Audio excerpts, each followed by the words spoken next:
Hello friends, आप सभी का स्वागत है लक्ष्यपीठ यूट्यूब चैनल पर। और आज कवर करने वाले हैं हम एक बहुत ही शानदार टॉपिक जिसका नाम है संविधान संशोधन। तो संविधान संशोधन के अंतर्गत देखेंगे हम कि संविधान में कहाँ पे इसका प्रोविजन है और जैसे जैसे कितने प्रकार से संविधान में संशोधन कर सकते हैं और ये जो संविधान संशोधन प्रक्रिया है वो किस टाइप से है। तो अब हम इसे स्टार्ट करते हैं। तो संविधान जो संशोधन है ना, ये संविधान के 20 में, संविधान के भाग 20 में इसका उल्लेख किया गया है। किसमें? संविधान के भाग 20 में। तो इस टाइप से हम इसे कवर करने वाले हैं। जो संविधान संशोधन नहीं है, संविधान के भाग 20 में इसका उल्लेख किया गया है और अनुच्छेद 368 में उल्लेख किया गया है। अनुच्छेद 368 में इसका उल्लेख किया गया है। तो अब हम इसे कवर करने वाले हैं। और जो दक्षिण अफ्रीका है ना, दक्षिण अफ्रीका से हमने इसे क्या किया है, दक्षिण अफ्रीका के संविधान से प्रेरित होकर हमने इसे भारतीय संविधान में ऐड किया है। तो संविधान जो संशोधन है, ये संविधान के भाग 20 में और अनुच्छेद 368 में इसकी प्रोसेस दी हुई है और कौन कौन से संविधान संशोधन करने हैं वो भी दिए हुए हैं। इसके अलावा जो ये दक्षिण अफ्रीका है ना, उससे हमने संविधान संशोधन की प्रोसेस को अपनाया है। अब हम देखते हैं कि जैसे जो संविधान संशोधन होता है, तो ये संविधान संशोधन कितने प्रकार का होता है या फिर किस किस टाइप से संविधान में संशोधन होता है। तो संविधान में हम संशोधनों की बात करें तो 2 प्रकार के संशोधन होते हैं। एक तो दृश्य संशोधन और एक होते हैं अदृश्य संशोधन। एक तो क्या, दृश्य संशोधन, और एक होता है अदृश्य संशोधन।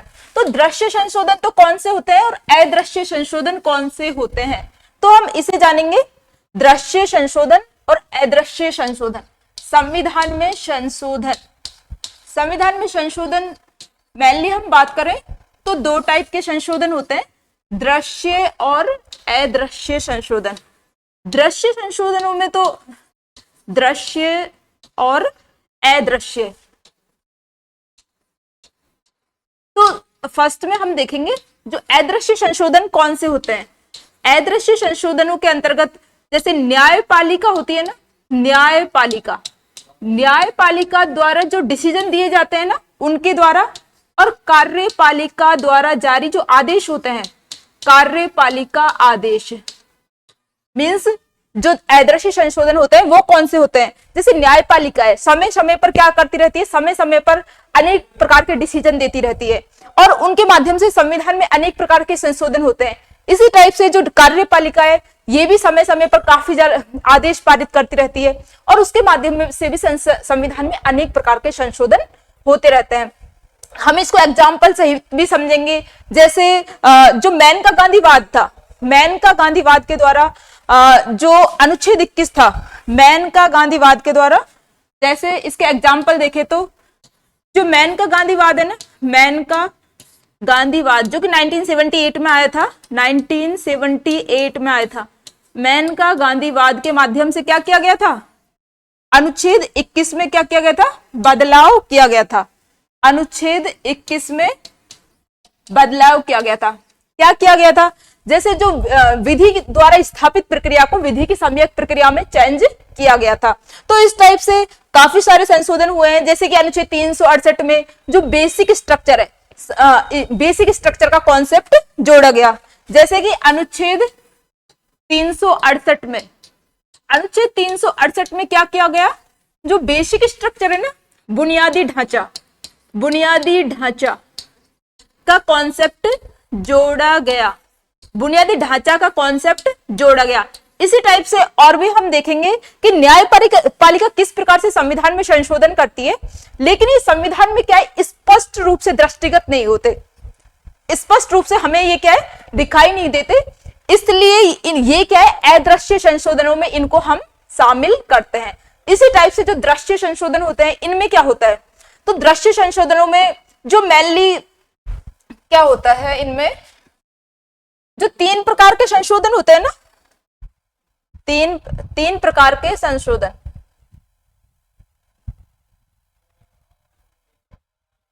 अब जो 3 प्रकार के संशोधन होते हैं वो कौन कौन से हैं? इसमें दृश्य संशोधनों में ये जो 3 प्रकार के संशोधन होते हैं ना, मेनली ये आ जाएंगे। एक तो जैसे संविधान में साधारण बहुमत से जो संशोधन होता है, क्या साधारण बहुमत से जो संशोधन होता है, साधारण बहुमत से। इसके अतिरिक्त जैसे विशेष बहुमत से संविधान में संशोधन कर सकती है संसद, विशेष बहुमत से। इसके अतिरिक्त विशेष बहुमत, क्या विशेष बहुमत प्लस आधे राज्यों की, जो आधे राज्य होते हैं ना, आधे राज्यों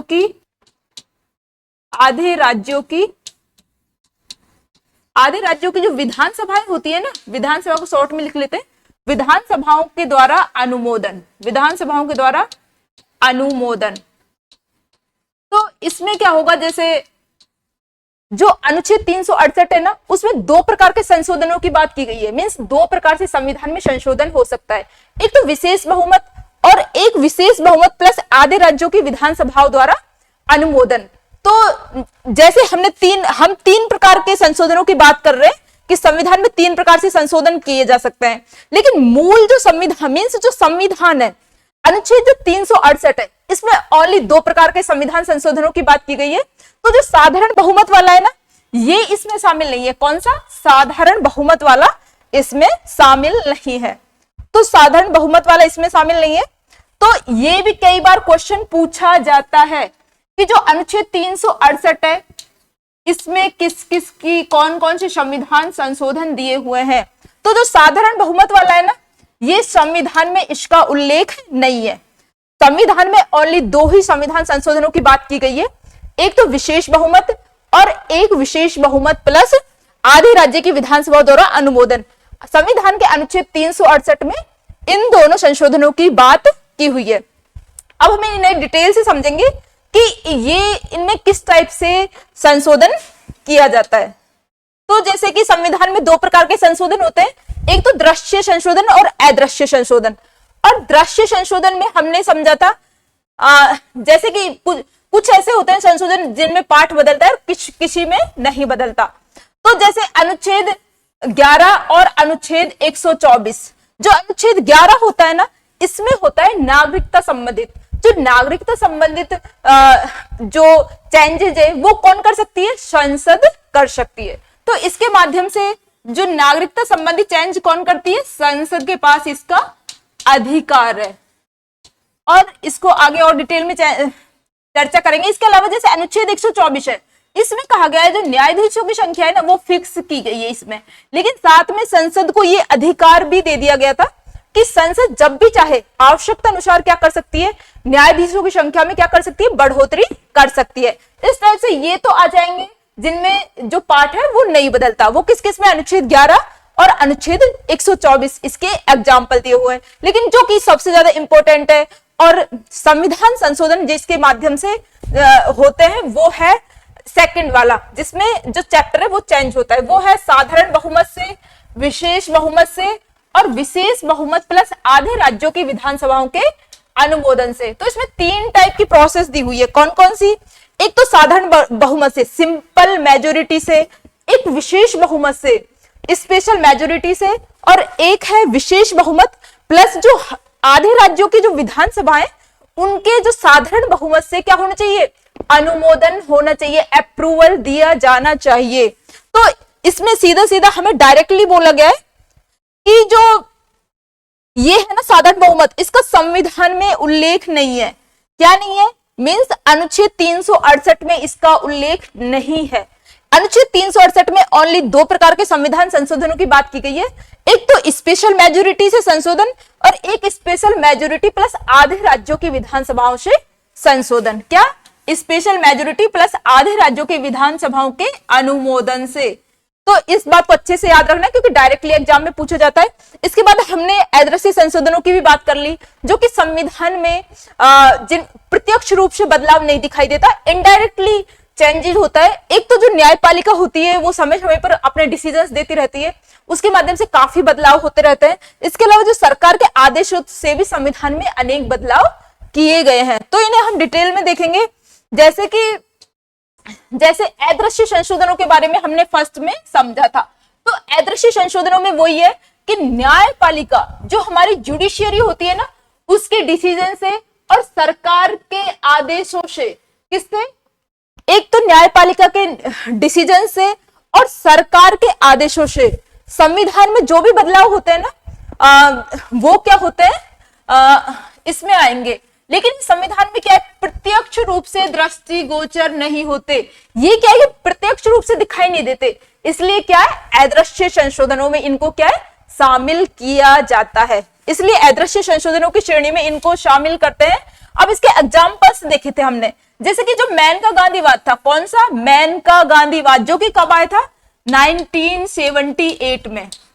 इसके माध्यम से क्या किया गया, अनुच्छेद जो 21 है उसमें चेंजेस किए गए थे। अब क्या चेंज किया था अनुच्छेद 21 में? अनुच्छेद 21 में चेंज किया था, जैसे जो विधि द्वारा स्थापित प्रक्रिया है ना, विधि द्वारा स्थापित प्रक्रिया, विधि द्वारा स्थापित प्रक्रिया, विधि द्वारा स्थापित प्रक्रिया को किस में चेंज किया गया था?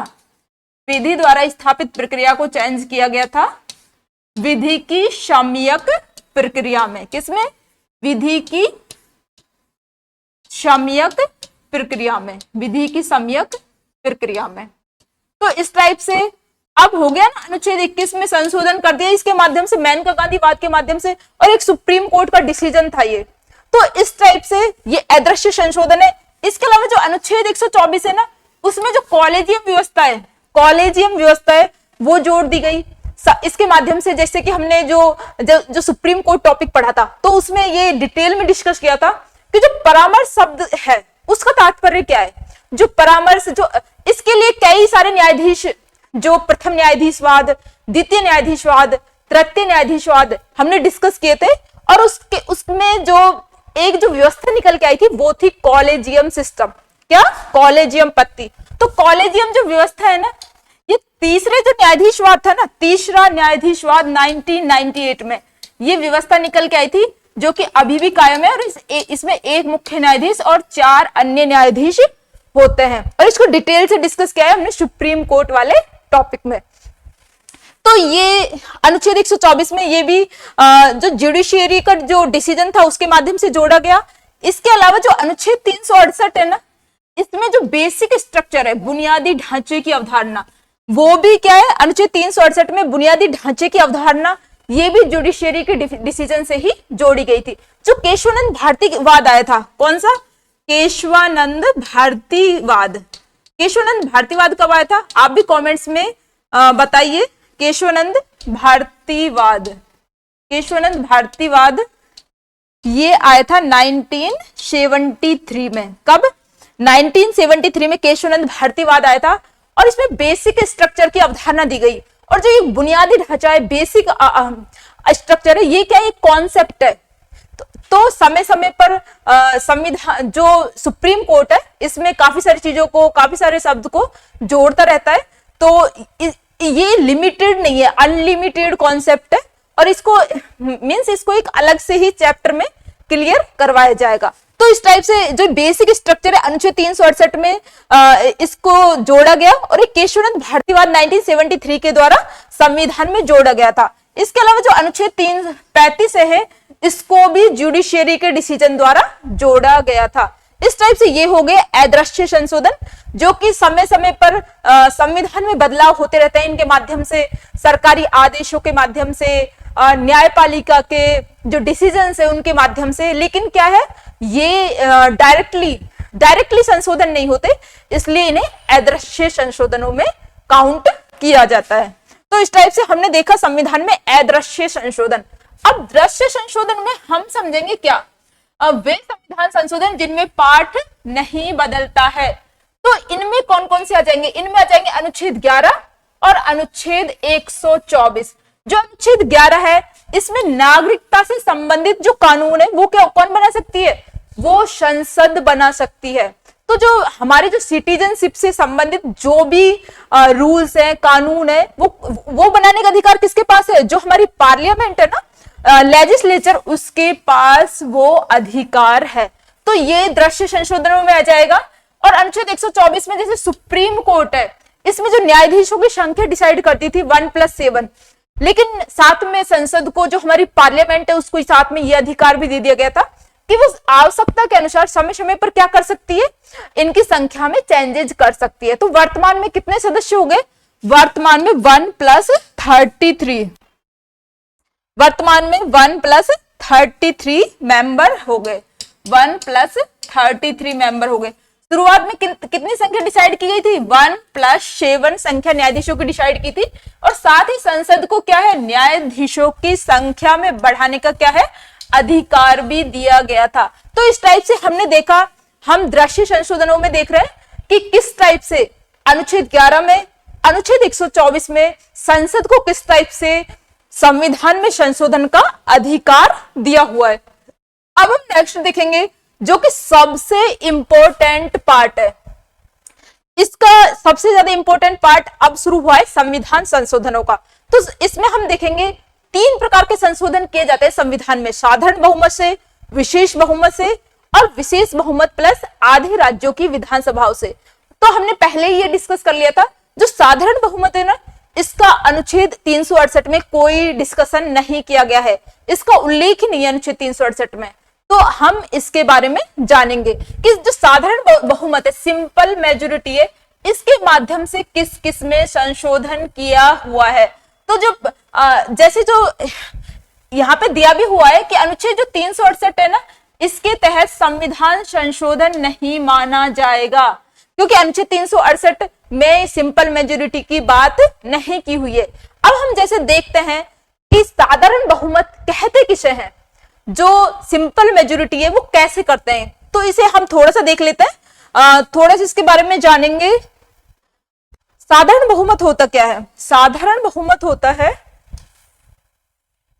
जो उपस्थित सदस्यों का बहुमत होता है ना, उपस्थित सदस्यों का बहुमत, उपस्थित सदस्यों का उपस्थित सदस्यों का बहुमत, उपस्थित सदस्यों का बहुमत, उपस्थित सदस्यों का बहुमत, ये क्या है, साधारण बहुमत। तो जैसे टोटल मेंबर कितने हैं, टोटल मेंबर हैं 543 मेंबर है टोटल लोकसभा में, है ना।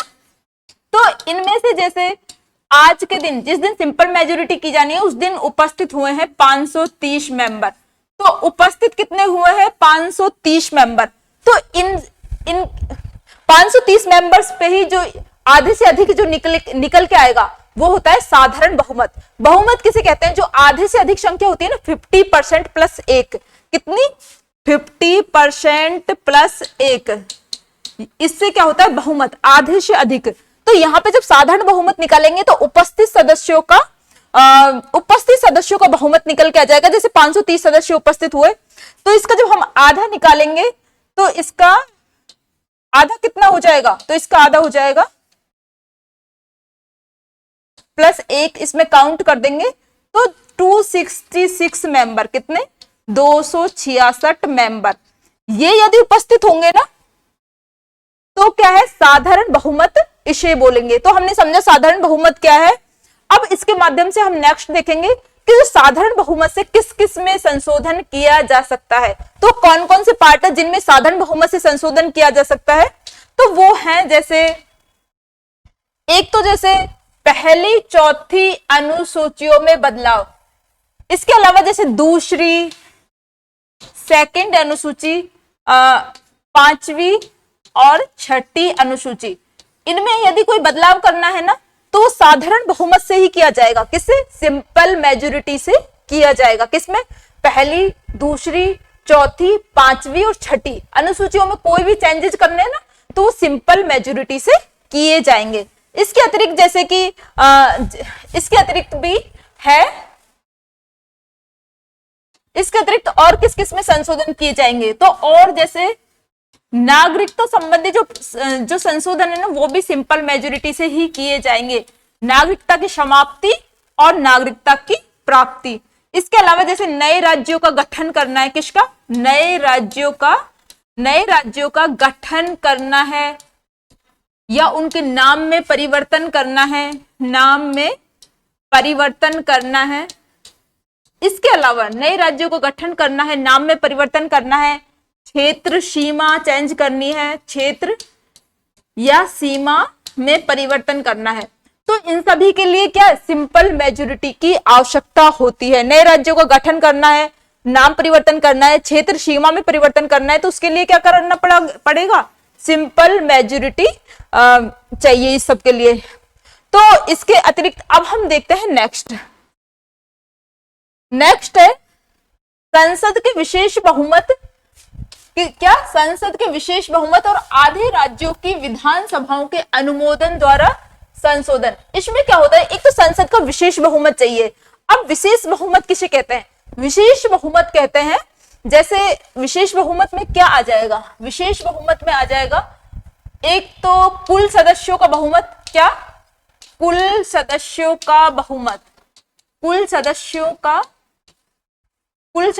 बहुमत, कुल सदस्यों का बहुमत प्लस जो उपस्थित सदस्य है ना, उपस्थित या मतदान करने वाले सदस्यों का, उपस्थित या मतदान करने वाले, उपस्थित या मतदान करने वाले सदस्यों का 2/3 बहुमत, सदस्यों का 2/3 क्या मेजोरिटी से बहुमत है ना। तो इस टाइप से जो विशेष बहुमत का मीन्स होता है कुल सदस्यों का बहुमत और उपस्थित और मतदान करने वाले सदस्यों का 2/3 बहुमत, तो इसमें ये इंक्लूड हो जाएगा, इसका मीन्स है विशेष बहुमत।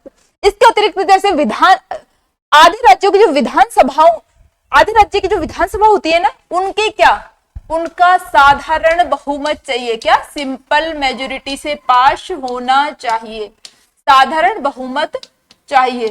तो इनके अनुमोदन से क्या होगा, संशोधन किया जाएगा। अब हम देखते हैं कौन कौन से संशोधन है वो जो इस टाइप से किए जाते हैं, कौन कौन से संशोधन है जो इस टाइप से किए जाते हैं। तो जो भी संघीय विषय है ना, जो केंद्र राज्य को इफेक्ट करते हैं, जो सेंटर स्टेट रिलेशन को इफेक्ट करते हैं, उनमें इसके माध्यम से संशोधन किया जाएगा। जैसे राष्ट्रपति का निर्वाचन हो गया, अब राष्ट्रपति के निर्वाचन में कौन कौन भाग लेते हैं, संसद के दोनों सदनों के निर्वाचित सदस्य प्लस राज्य विधानसभाओं के सदस्य, तो इससे हमारे जो स्टेट है वो भी इफेक्ट हो रहे हैं। इसलिए यदि राष्ट्रपति के निर्वाचन में या इसकी प्रोसेस में कुछ भी चेंज करना है तो उसके लिए हमें ये वाला प्रोसेस जो कि सबसे टफ है वो यूज करना पड़ेगा। तो इसके अतिरिक्त जैसे केंद्र राज्यों के संबंध हो गए, केंद्र राज्यों के संबंध में जैसे विधायी संबंध हो गए, प्रशासनिक या वित्तीय संबंध हो गए, इन सब में भी कोई भी चेंज करना है तो इसके लिए जो सबसे टफ प्रोसेस है उसे ही यूज करना पड़ेगा। इसके अतिरिक्त और हम देखते हैं जैसे केंद्र राज्यों के मध्य क्या है, विधायी संबंध, कौन से विधायी संबंध और कार्यपालिका संबंध। इसके अतिरिक्त वित्तीय संबंध, कौन से वित्तीय संबंध। उच्चतम और उच्च न्यायालयों के अधिकार क्षेत्र में कोई भी चेंज करना है तो ये वाली प्रोसेस फॉलो करनी पड़ेगी। राष्ट्रपति का निर्वाचन और इसकी प्रक्रिया, अनुच्छेद 368 है ना, इसमें कोई भी संशोधन करना है ना तो ये वाली प्रोसेस जो कि सबसे टफ है, संसद के विशेष बहुमत प्लस आधे राज्यों की विधानसभाओं के साधारण बहुमत से अनुमोदन होना आवश्यक है। इसके अतिरिक्त जैसे संसद में राज्यों का प्रतिनिधित्व, इससे रिलेटेड भी कोई भी चेंज करना है तो भी संसद का विशेष बहुमत चाहिए प्लस आधे राज्यों की विधानसभाओं के अनुमोदन भी होना चाहिए। इस टाइप से हमने देखा कि संसद में जो संविधान संशोधन करते हैं, मींस जो संविधान में संविधान संशोधन करते हैं, उसके लिए ये वाली प्रोसेस किन किन विषयों में फॉलो करनी होगी। इसके अतिरिक्त जो 7वीं अनुसूची होती है ना, कौन सी 7वीं अनुसूची, 7th जो शेड्यूल होती है ना 7वीं अनुसूची, इसमें क्या होता है, 7वीं अनुसूची में जैसे संघ, राज्य और समवर्ती सूचियां होती है। अब जैसे संघ सूची से कोई विषय समवर्ती सूची में डालना है या फिर समवर्ती सूची से स्टेट लिस्ट में डालना है कोई सब्जेक्ट, तो उसके लिए भी क्या चाहिए, ये जो सबसे टफ वाली प्रोसेस है यही फॉलो करनी पड़ेगी। तो इसके लिए भी 7वीं अनुसूची में चेंजेस करना है तो इसी प्रोसेस से होगा। अब तभी जो भारतीय संविधान है उसको लचीला संविधान कहा जाता है, क्योंकि इसमें संविधान संशोधन की कि मतलब ये 2-3 तरह की जो प्रोसेस है ये दी हुई है जो कि हम कवर कर रहे हैं। अब जो तीसरा वो है कि संसद के विशेष बहुमत द्वारा संशोधन। क्या? संसद के विशेष स्पेशल मेजोरिटी द्वारा संशोधन। अब विशेष बहुमत हमने देखा था लास्ट उसमें कि विशेष बहुमत किसे कहा जाता है? कुल सदस्यों का बहुमत प्लस उपस्थित सदस्यों का या मतदान करने वाले सदस्यों का 2/3 बहुमत इसमें आएगा स्पेशल मेजोरिटी में। अब हम इसमें देखेंगे कि इसके द्वारा किस किस में अमेंडमेंट किया जा सकता है। तो जैसे कि मूल अधिकार और जो डीपीएसपी है, फंडामेंटल राइट्स, प्लस हमारी जो नीति निर्देशक तत्व है ना डीपीएसटी, इसमें यदि कोई चेंज करना है ना तो संसद के विशेष बहुमत द्वारा किया जाएगा। संसद के दोनों सदनों द्वारा उस जो विधेयक है उसको, संविधान संशोधन विधेयक है उसको विशेष बहुमत से क्या करना होगा? पारित करना होगा, विशेष बहुमत से उसको अप्रूवल देना होगा। इस टाइप से इसके अलावा ऐसे उपबंध जो उपयुक्त दोनों श्रेणियों में नहीं है उनमें भी इसके माध्यम से संशोधन किया जाएगा। मीन्स जो ऐसे विधेयक या ऐसे उपबंध जो हमने जैसे पहले जो संविधान संशोधन की 2 प्रोसेस पढ़ ली उनमें उनसे संबंध देंगे उसमें भी इससे संशोधन किया जा सकता है। मेनली तो जो मूल अधिकार है, हमारे जो फंडामेंटल राइट्स है और जो हमारी डीपीएसपी है, directive principles of state policy, इसमें इसके माध्यम से अमेंडमेंट किया जाता है। अब हम इसकी नेक्स्ट प्रोसेस देखते हैं। नेक्स्ट क्या है? तो सबसे मुख्य यही है, मीन्स संविधान में जो संशोधन होता है वो जो 3 प्रकार से होता है, लेकिन जो 2 प्रोसेस है वो संविधान में दी गई है, अनुच्छेद 368 में दी हुई है, वो हमने अच्छे से जान ली। अब हम नेक्स्ट देखते हैं। नेक्स्ट हम देखेंगे कि संविधान में संशोधन करने की प्रक्रिया क्या देखेंगे? संविधान में संशोधन करने की प्रोसेस देखेंगे। अब हम इसके अंतर्गत कवर करने वाले हैं जैसे संविधान संशोधन विधेयक, जब हम लाते हैं ना संविधान संशोधन विधेयक तो उसकी प्रोसेस क्या होती है, अनुच्छेद 368 में ही दी हुई है। तो संविधान संशोधन विधेयक को राष्ट्रपति की पूर्वानुमति की आवश्यकता नहीं होती। तो जो संविधान संशोधन विधेयक होता है उसको राष्ट्रपति की पूर्वानुमति की आवश्यकता नहीं होती। फिर नेक्स्ट, उसे किसी भी सदन में मीन्स किसी भी, जैसे संसद के 2 सदन होते हैं ना, तो किसी भी सदन में लाया जा सकता है। किसी भी संसद के किसी भी सदन में क्या किया जा सकता है? पेश किया जा सकता है। इसके अतिरिक्त जैसे सरकारी बिल या गैर सरकारी बिल दोनों के माध्यम से पेश किया जा सकता है। दोनों सदनों द्वारा इसे विशेष बहुमत से पारित किया जाता है। एक बार हम इसमें से पढ़ लेते हैं, फिर अलग से डायग्राम बना के भी इसको देखेंगे। उससे क्या है कि ये माइंड में एकदम सेट हो जाएगा ये जो प्रोसेस है। अब हम देखते हैं जैसे विधेयक पर क्या है, दोनों सदनों में क्या है, गतिरोध होने पर संयुक्त बैठक नहीं बुलाई जा सकती। कि विधेयक जो संविधान संशोधन विधेयक है उस पर यदि दोनों सदन, संसद के दोनों सदनों में गतिरोध की स्थिति हो गई तो जो ज्वाइंट सीटिंग का प्रावधान होता है ना, संयुक्त बैठक बुलाते हैं राष्ट्रपति महोदय, वो नहीं बुलाई जा सकती। इसमें संविधान संशोधन विधेयक में जो हमारी ज्वाइंट सीटिंग होती है ना वो नहीं बुलाई जा सकती। तो ज्वाइंट सीटिंग का प्रावधान किसमें है? अनुच्छेद 108 में संविधान जो संयुक्त बैठक है इसका प्रोविजन है। और इसकी अध्यक्षता कौन करते हैं? लोकसभा अध्यक्ष। जो लोकसभा अध्यक्ष होते हैं ना वो इसकी अध्यक्षता करते हैं, लोकसभा अध्यक्ष। यदि लोकसभा अध्यक्ष ना हो तो इसकी अध्यक्षता कौन करेगा? लोकसभा उपाध्यक्ष इसकी अध्यक्षता करेगा। और यदि लोकसभा उपाध्यक्ष भी नहीं होता है तो राज्यसभा का जो उपसभापति होता है ना वो उसकी अध्यक्षता करता है। तो इस टाइप से हमने ज्वाइंट सीटिंग के बारे में देखा। अब हम देखते हैं कि केंद्र राज्य, यदि केंद्र राज्य संबंध इफेक्ट होते हैं, यदि हमारा जो ये विधेयक है इससे केंद्र राज्य संबंध प्रभावित होते हैं, होते विधेयक से संबंधित जो संकल्प है वो राज्यों की विधानसभाओं द्वारा भी पारित होना चाहिए। यदि जो हमारा ये संविधान संशोधन विधेयक है इससे हमारे जो सेंट्रल स्टेट रिलेशन भी क्या होते हैं, इफेक्ट होते हैं, तो क्या होगा, फिर से राज्यों की विधानसभाओं द्वारा भी पारित किया जाना चाहिए। अब हम देखते हैं राज्यों की विधानसभा इसे स्वीकार कर सकती है, अस्वीकार कर सकती है, किंतु इसमें संशोधन नहीं कर सकती। क्या नहीं कर सकती? संशोधन। जो संविधान संशोधन विधेयक होता है राज्य की विधानसभा इसमें इसे स्वीकार कर सकती है अस्वीकार कर सकती हैं, लेकिन इसमें क्या नहीं कर सकती, संविधान संशोधन नहीं किया जा सकता। और नेक्स्ट देखते हैं, विधानसभा द्वारा यह विधेयक क्या है, साधारण बहुमत से पारित किया जाता है। जो हमारी विधानसभाएं होती है, राज्य विधानसभाएं, उनके द्वारा इस विधेयक को साधारण बहुमत से पारित किया जाता है और ये आधे राज्यों की विधानसभाओं में पारित होना आवश्यक है। परंतु इस विधेयक के लिए जो विधान परिषद की अनुमति नहीं ली जाती, किसकी, विधान परिषद की अनुमति नहीं ली जाती, और इसकी समय सीमा भी निर्धारित नहीं है। तो इसमें ये बताया हुआ है कि इसे साधारण, जो विधानसभाएं होती है ना, विधानसभाओं के द्वारा इसे जो सिंपल मेजोरिटी से, साधारण बहुमत से पारित किया जाना आवश्यक है। और इसके लिए जो विधान परिषद होती है उससे कोई अनुमति नहीं ली जाती और समय सीमा भी निर्धारित नहीं है। इसके पश्चात विधेयक राष्ट्रपति के पास जाता है और राष्ट्रपति विधेयक पर सहमति देने के लिए क्या है, बाध्य है। राष्ट्रपति विधेयक पर सहमति देने के लिए बाध्य है। 24वें संविधान संशोधन से ये जोड़ा गया है। अब राष्ट्रपति इस विधेयक को ना तो अपने पास रख सकते हैं और ना ही इसे पुनर्विचार के लिए लौटा सकते हैं। मींस राष्ट्रपति जो संविधान संशोधन विधेयक है ना, इस पे अनुमति देने के लिए क्या है, बाउंड है। अनुमति देना उसको बहुत जरूरी है, क्योंकि ना तो वो उसे अपने पास रोक सकता और ना ही पुनर्विचार के लिए लौटा सकता है। मींस राष्ट्रपति के पास इससे रिलेटेड कोई वीटो पावर नहीं है, ना ही इसे पुनर्विचार के लिए लौटा सकता है संसद के पास। तो इस टाइप से हमने इसकी जो प्रोसेस है वो देखी है। अब हम इसे वापस से देखते हैं, वापस से हम इसे अच्छे से देखते हैं जिससे कि हमें अच्छे से याद हो जाए। तो अब हम देखेंगे जो हमारी ये है ना प्रोसेस, ये क्या है।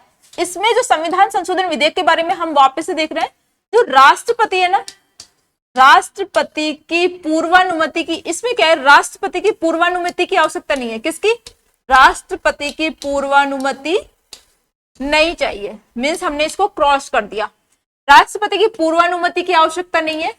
इसके बाद जो संसद है ना, उसमें 2 सदन होते हैं ना, तो संसद के दोनों सदनों में से किसी भी सदन में इसे लाया जा सकता है। किसमें, किसी भी सदन में पेश किया जा सकता है, किसी भी सदन में पेश किया जा सकता है। अब हम नेक्स्ट देखते हैं कि भाई किसी भी सदन में पेश कर दिया, अब दोनों सदनों द्वारा क्या होगा, विशेष बहुमत से पारित किया जाना आवश्यक है।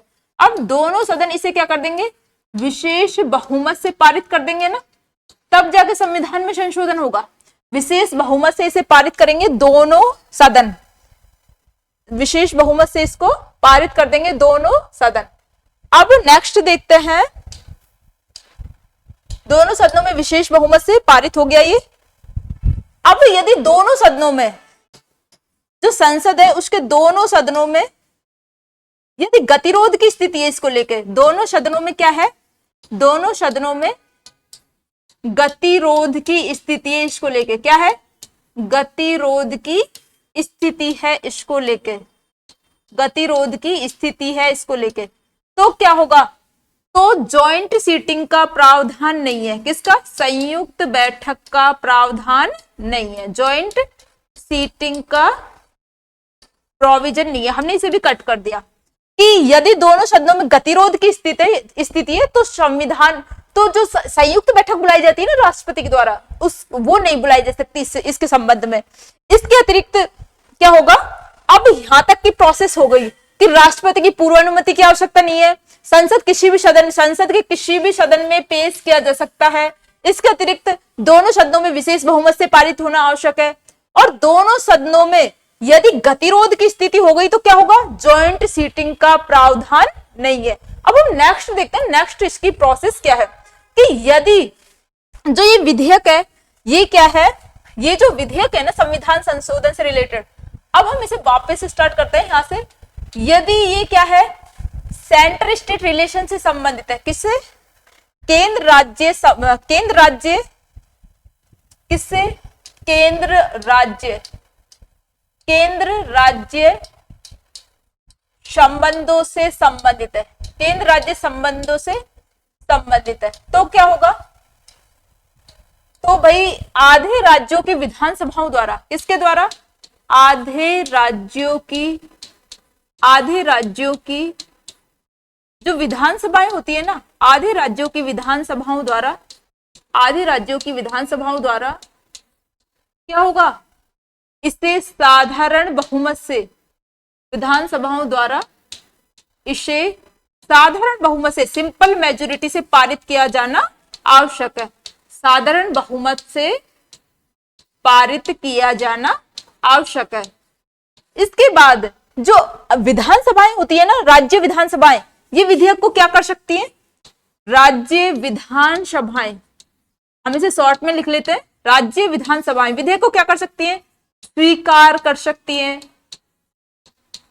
अस्वीकार कर सकती हैं। क्या कर सकती हैं, अस्वीकार कर सकती हैं। लेकिन इसमें क्या नहीं कर सकती, संशोधन नहीं कर सकती, इसमें संशोधन नहीं कर सकती। तो इस टाइप से हमने यहां तक की प्रोसेस देखी कि यदि विधेयक केंद्र राज्य संबंधों से संबंधित है, मीन्स उससे जो हमारे केंद्र और राज्य, सेंट्रल स्टेट रिलेशन इफेक्ट हो रहे हैं, तो उसे राज्य की विधानसभाओं द्वारा पारित किया जाना आवश्यक है। इसलिए इसे जो आधे राज्यों की विधानसभा है ना, क्या आधे राज्यों की जो विधानसभाएं हैं केंद्र राज्य संबंधों से संबंधित है, तो आधे राज्यों की विधानसभाओं द्वारा इसे साधारण बहुमत से पारित किया जाना आवश्यक है। क्या आधे राज्यों की विधानसभाओं द्वारा इसे सिंपल मेजोरिटी से पास किया जाना आवश्यक है। इसके बाद जो राज्यों की विधानसभाएं होती है ना, इस विधेयक को स्वीकार कर सकती है, अस्वीकार कर सकती है, लेकिन इसमें क्या है, संशोधन नहीं कर सकती। क्या नहीं कर सकती, इसमें संशोधन नहीं कर सकती। इसमें ये याद रखना बहुत जरूरी है कि ये जो राज्य विधानसभाएं होती है, ये विधेयक को स्वीकार कर सकती हैं, अस्वीकार कर सकते हैं, लेकिन इसमें कोई अमेंडमेंट नहीं कर सकती। अब हम नेक्स्ट देखते हैं। नेक्स्ट है इसमें जो वो होती है ना, हमारी राज्य विधान परिषद, जो राज्य की विधान परिषद होती है ना, उसकी सहमति नहीं ली जाती। इसमें राज्य की विधान परिषद की सहमति की कोई आवश्यकता नहीं है, विधान परिषद की सहमति नहीं ली जाती इसमें, और कोई समय सीमा भी निर्धारित नहीं है इसके लिए। अब नेक्स्ट है, अब विधेयक किसके पास जाएगा, राष्ट्रपति के पास जाएगा, और राष्ट्रपति क्या है, इस पर परमिशन देने के लिए क्या है, बाध्य है। अब विधेयक किसके पास जाएगा, राष्ट्रपति महोदय के पास जाएगा। किसके पास, राष्ट्रपति के पास जाएगा, और राष्ट्रपति इस पर अनुमति देने के लिए क्या है, बाध्य है। राष्ट्रपति इस पर अनुमति देने के लिए बाध्य है। ना तो राष्ट्रपति इसे संसद के समक्ष पुनर्विचार के लिए भेज सकता, ना तो इसे पुनर्विचार के लिए भेज सकता, ना तो इसे पुनर्विचार के लिए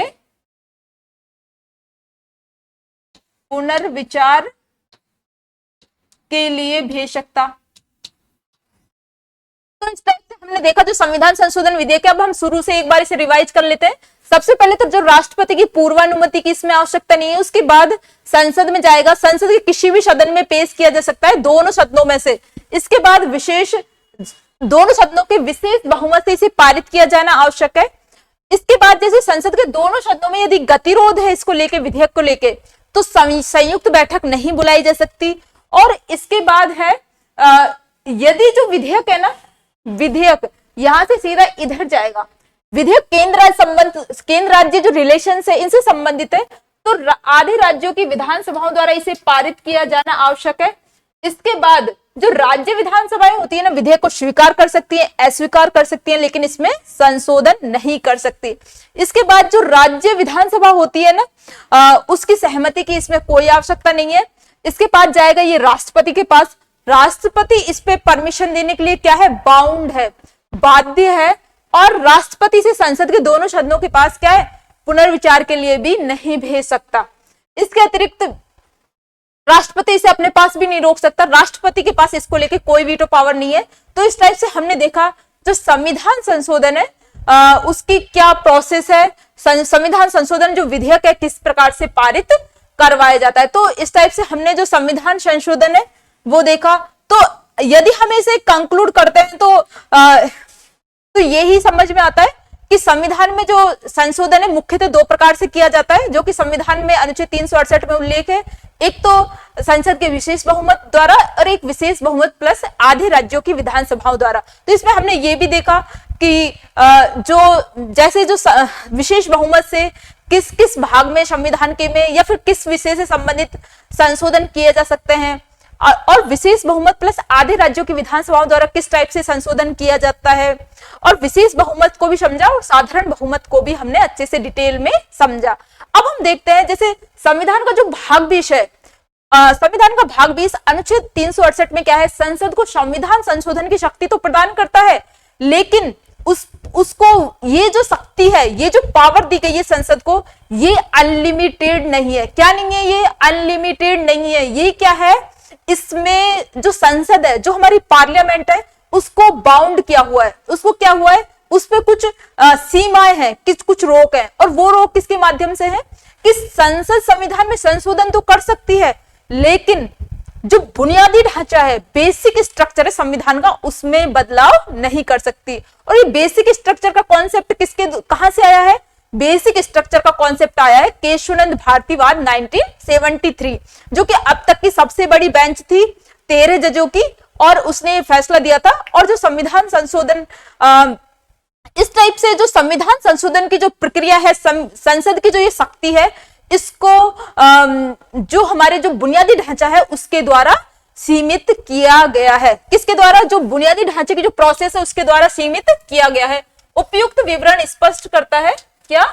अब हम इसे देखते हैं।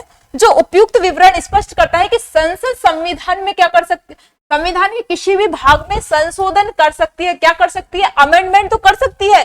ये तो हमारी जो पार्लियामेंट है उसके पास पावर है कि वो संविधान के किसी भी भाग में संशोधन कर सकती है, लेकिन उसे बाउंड किसके द्वारा किया हुआ है? अब ये देखते हैं, किंतु वह संविधान के बुनियादी ढांचे के साथ छेड़छाड़ नहीं कर सकती। क्या नहीं कर सकती? जो संविधान का जो बेसिक स्ट्रक्चर है, जो कि केशवानंद भारतीवाद में दिया गया था, जो कि अपने आप में एक बहुत बड़ा कॉन्सेप्ट है, उसमें बुनियादी ढांचे के साथ कोई छेड़छाड़ नहीं कर सकती।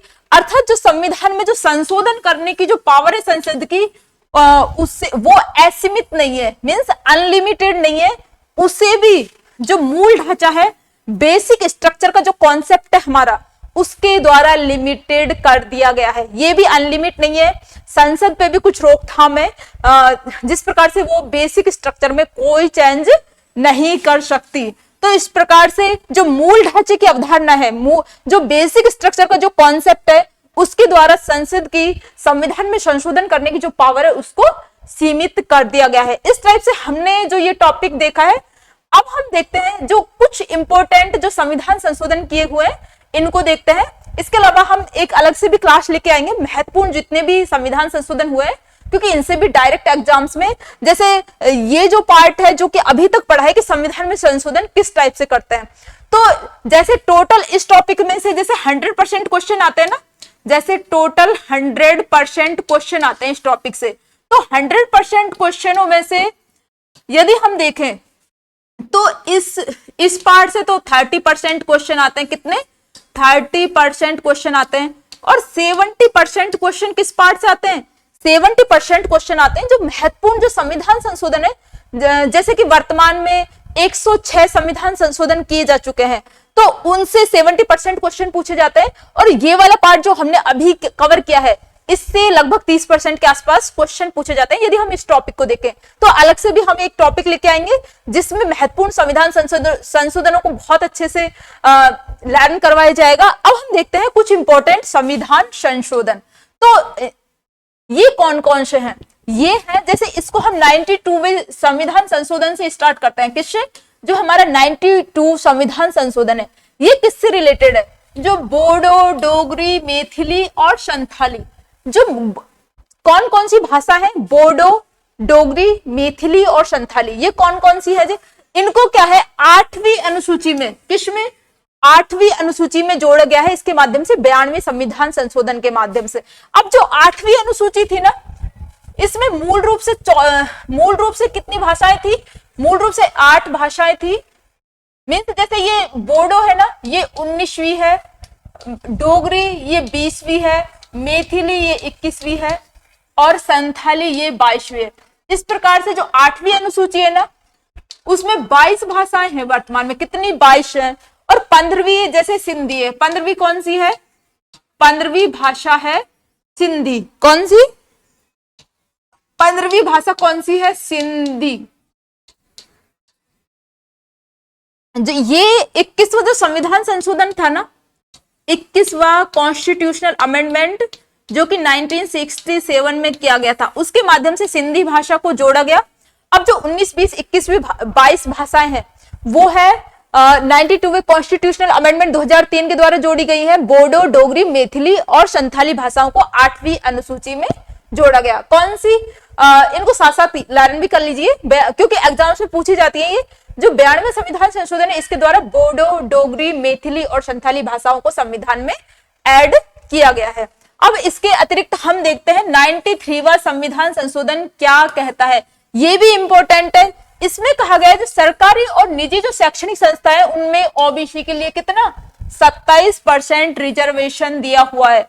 जो सरकारी हमारी जो सरकारी शिक्षण संस्थाएं हैं और जो प्राइवेट शिक्षण संस्थाएं उनमें कितना 27% जो रिजर्वेशन है वो ओबीसी को दिया गया है। किसके माध्यम से, 93वें कॉन्स्टिट्यूशनल अमेंडमेंट 2006 में।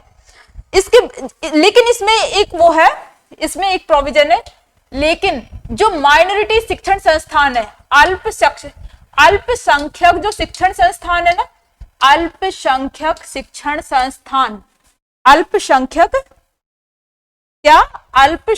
जो शिक्षण संस्थान है ना उनमें ये रिजर्वेशन नहीं दिया हुआ।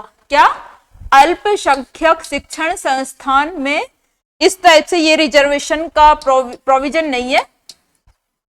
देखो ये दो तरह के उसमें, एक तो सरकारी और एक निजी शिक्षण संस्थान, लेकिन इसमें अल्पसंख्यक शिक्षण संस्थान का कहीं पे भी नाम नहीं है, तो अल्पसंख्यक शिक्षण संस्थान इसमें इंक्लूड नहीं है।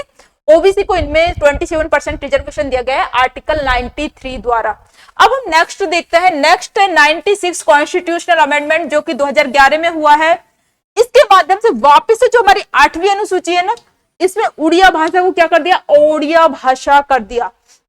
मीन्स उड़िया भाषा का नाम चेंज करके ओडिया कर दिया। क्या, ओडिया कर दिया। 8वीं अनुसूची में ये देखो कौन कौन से, 21वें संविधान संशोधन, 92वां संविधान संशोधन, 96 संविधान संशोधन, ये सभी 8वीं अनुसूची से संबंधित है। किससे, 8वीं अनुसूची से संबंधित है। अब हम नेक्स्ट देखते हैं जो 97वां संविधान संशोधन है ना, 2012 में हुआ था ये। इसके माध्यम से जो हमारी कोऑपरेटिव सोसाइटीज है ना, सहकारी संस्थाएं, इनको संवैधानिक मान्यता दी गई थी। कैसी मान्यता दी गई थी, इनको संवैधानिक मान्यता दी गई थी 97वें कॉन्स्टिट्यूशनल अमेंडमेंट के द्वारा। जो हमारी सहकारी संस्थाएं हैं उनको। अब हम नेक्स्ट देखते हैं, नेक्स्ट क्या है, नेक्स्ट 99वां कॉन्स्टिट्यूशनल अमेंडमेंट है। इसमें क्या बातें की हुई है, ये हमने पढ़ा था जब हम सुप्रीम कोर्ट वाले टॉपिक कवर कर रहे थे, तो हमने 99वां जो संविधान संशोधन है वो देखा था। तो इसमें जो कॉलेजियम के स्थान पे कौन सी पत्ती की, जो एनजेएसी है, राष्ट्रीय न्यायिक नियुक्ति आयोग की बात की हुई है। किसकी, राष्ट्रीय न्यायिक नियुक्ति आयोग की बात की गई, एनजेएसी की। किसकी, NJAC, national judicial appointment commission. ये किसके स्थान पे राष्ट्रीय न्यायिक नियुक्ति आयोग की स्थापना कर रहे थे, तो कॉलेजियम सिस्टम के आधार पर। किसके स्थान पर, कॉलेजियम सिस्टम को तो यहाँ पे खत्म कर रहे थे, और एनजेएसी, क्योंकि वर्तमान में कॉलेजियम जो सिस्टम है, जो कि 1998 में पूर्ण रूप से कॉलेजियम नाम अस्तित्व में आया, तीसरे न्यायाधीशवाद में, है ना। तो इसमें ये जो कॉलेजियम सिस्टम है इस समय समय पर विवादों में रहती है, इसलिए जो सरकार है उसने 99वां कॉन्स्टिट्यूशनल अमेंडमेंट किया और जो राष्ट्रीय न्यायिक नियुक्ति आयोग का गठन किया, कि जो राष्ट्रीय न्यायिक नियुक्ति आयोग है इसके द्वारा जो न्यायाधीशों की नियुक्ति की जाएगी। मीन्स न्यायाधीशों की नियुक्ति में जो राष्ट्रपति को सलाह देते हैं, तो राष्ट्रपति को सलाह कौन देगी, एनजेएसी देगी। लेकिन जो हमारा जो सुप्रीम कोर्ट है उसने जो 99वां संविधान संशोधन है उसको क्या कर दिया, समाप्त कर दिया, और वर्तमान में जो कॉलेजियम सिस्टम है इसके माध्यम से ही न्यायाधीशों की नियुक्ति होती है। तो 99वां कॉन्स्टिट्यूशनल अमेंडमेंट क्या कर दिया, इसको समाप्त कर दिया। अब हम देखेंगे जो 100वां संविधान संशोधन है जो कि 2015 में हुआ। ये काफी इंपॉर्टेंट संविधान संशोधन है। जो भारत और बांग्लादेश के मध्य जो भूमि एग्रीमेंट हुआ था ना, भूमि समझौता, कुछ उनके जो एंक्लेव हमारे पास थे वो हमने उधर दे दिए और उन्होंने इधर दे दिए। तो इस टाइप से ये जो भारत बांग्लादेश के मध्य जो भूमि समझौता हुआ था ना, ये 100वें संविधान संशोधन के माध्यम से किया गया। एग्जाम्स में काफी बार पूछा गया इसे भी। फिर जो 101वां संविधान संशोधन है ये हुआ है 2016 में। कब? 2016 में हुआ है 101वां संविधान संशोधन। और ये किससे संबंधित है? जो जीएसटी है ना, गुड्स एंड सर्विस टैक्स, इससे संबंधित है। वस्तु और सेवा कर से संबंधित है, जीएसटी से। 101वां संविधान संशोधन। अब हम नेक्स्ट देखते हैं जो 102वां संविधान संशोधन था ना, ये है 2018 में आया। और इसमें क्या था? इसमें था जो पिछड़े वर्ग के लिए राष्ट्रीय आयोग, national commission for of backward classes. किसके लिए? National commission for backward classes, पिछड़ा वर्ग के लिए राष्ट्रीय आयोग। अनुच्छेद 338 ख में रखा गया। इसमें किसमें? 338 ख या बी में। तो इस टाइप से 102वें संविधान संशोधन में जो पिछड़ा वर्ग है उसके लिए राष्ट्रीय आयोग का गठन किया गया। अनुच्छेद 338 बी में इसे रखा गया है। अब हम देखते हैं जो 103वां संविधान संशोधन है, इसमें किसकी बात की हुई है? तो इसमें जो ईडब्ल्यूएस है ना, इकोनॉमिकली जो वीकर सेक्शन है, ईडब्ल्यूएस के लिए जो 10% जो रिजर्वेशन दिया गया था ना, उसकी बात की हुई है। ईडब्ल्यूएस के लिए जो 10% जो आरक्षण दिया हुआ है उसकी बात की हुई है इसमें 103वां संविधान संशोधन में। वापस से देखते हैं 99वें संविधान संशोधन में किसकी? एनजेसी की बात की गई है, नेशनल जुडिशियल अपॉइंटमेंट कमीशन, राष्ट्रीय न्यायिक नियुक्ति आयोग के गठन की बात की गई थी। फिर 100वें संविधान संशोधन में भारत और बांग्लादेश के मध्य जो भूमि समझौता हुआ था उसकी बात की हुई है। 101वां संविधान संशोधन में जो जीएसटी है, गुड्स एंड सर्विस टैक्स की बात की हुई है। 102वें संविधान संशोधन में पिछड़े वर्ग के लिए जो राष्ट्रीय आयोग का गठन किया गया था, जिसे 338 बी में रखा गया, उसकी बात की हुई है। इसके अलावा जैसे 103वां संविधान संशोधन है, इसमें जो ईडब्ल्यूएस के लिए जो 10% जो रिजर्वेशन दिया हुआ था ना, उसकी बात की हुई है। अब हम नेक्स्ट देखते हैं, नेक्स्ट क्या है?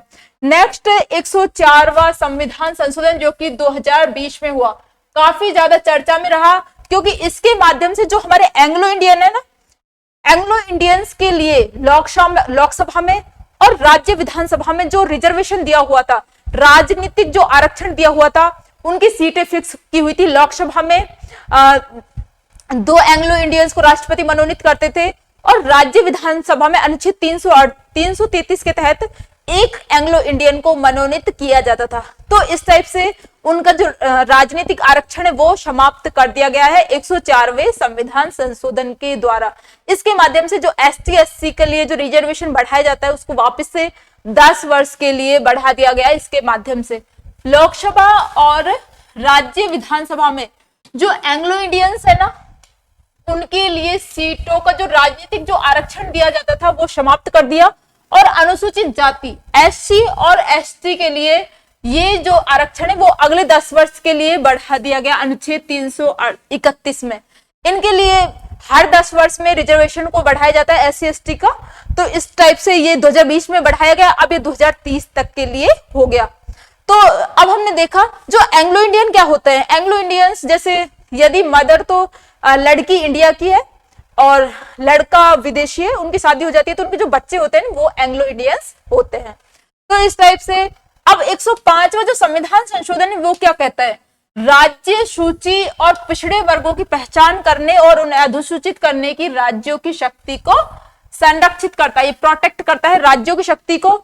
एक तो राज्य सूची जो हमारी स्टेट लिस्ट है और बैकवर्ड क्लासेस की जो पहचान करने और उन्हें अधिसूचित करने की जो राज्यों की शक्ति है उसको संरक्षित किया गया इसके माध्यम से। किसके माध्यम से? 105वां संविधान संशोधन। अब जो 106वां संविधान संशोधन है ये क्या बोलता है? लोकसभा, और ये भी बहुत ज्यादा इंपॉर्टेंट है, 106 संविधान संशोधन, इसमें लोकसभा और राज्य विधानसभाओं में जो महिलाएं हैं उनके लिए 33% रिजर्वेशन दिया हुआ है, जो कि नई जनगणना के बाद लागू होगा। 106वां संविधान संशोधन ये लोकसभा और राज्य विधानसभाओं में महिलाओं को क्या करता है? 33% रिजर्वेशन की बात करता है। तो इस टाइप से वापस से हम इसे रिवाइज करते हैं कि 104वां संविधान संशोधन तो लोकसभा और राज्य विधानसभाओं में किसके लिए? एंग्लो इंडियंस के लिए जो राजनीतिक आरक्षण दिया हुआ था उसे समाप्त कर दिया। प्लस जो ST SC के लिए जो रिजर्वेशन है उसको 10 वर्ष के लिए बढ़ा दिया, अब ये 2030 तक के लिए हो गया। 105वें संविधान संशोधन में जो स्टेट लिस्ट और जो बैकवर्ड क्लासेज की पहचान करने और उन्हें अधिसूचित करने की जो राज्यों की शक्ति थी उसको प्रोटेक्ट किया गया है। 106वां संविधान संशोधन में जो राज्य विधानसभा होती है और जो लोकसभा होती है उसमें जो महिलाओं के लिए जो राजनीतिक आरक्षण दिया हुआ है उसे महिलाओं के लिए राजनीतिक आरक्षण दिया है 33%, और ये जो हमारी नई जनगणना हो जाएगी उसके बाद से इंप्लीमेंट किया जाएगा। तो इस टाइप से हमने जो हमारा संविधान संशोधन टॉपिक था, अमेंडमेंट ऑफ द कॉन्स्टिट्यूशन, उसको अच्छे से समझा और कुछ इंपॉर्टेंट संविधान संशोधन भी देखे। तो ये आज का टॉपिक हमारा काफी इंपॉर्टेंट था एग्जाम के व्यू पॉइंट से, और नेक्स्ट क्लास में हम इसके कुछ क्वेश्चंस भी करवाएंगे जिससे हमने जो ये टॉपिक कवर किया है इसको प्रैक्टिकल में चेंज किया जा सके, प्रैक्टिकल नॉलेज में। तो इस टाइप से आज का टॉपिक हमारा हम समाप्त हो गया, और यदि आपको ये क्लासेज अच्छी लगती है तो इनको लाइक शेयर और सब्सक्राइब जरूर करें। Thank you so much.